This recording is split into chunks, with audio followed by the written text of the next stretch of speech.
Tired of fumbling with cash? Let's ditch the paper and learn how to pay seamlessly with Cash App on your Android phone. First things first, make sure you've downloaded Cash App from the Google Play Store and created an account if you haven't already connected a bank account or card. Tap the profile icon in the top right corner, scroll down and select Linked Banks and Cards. Tap Link Bank or Link Card and follow the on-screen prompts to securely connect your preferred payment method.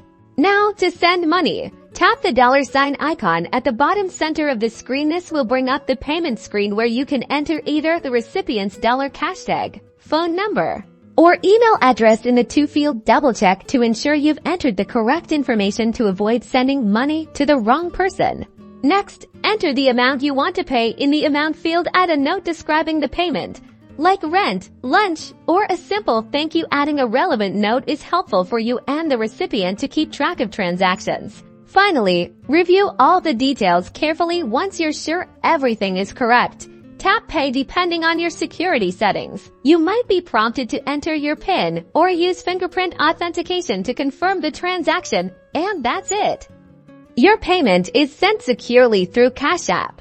You'll see a confirmation screen letting you know the payment was successful. Paying with Cash App on your Android phone is that simple, fast, and secure. Now go enjoy the convenience of cashless payments.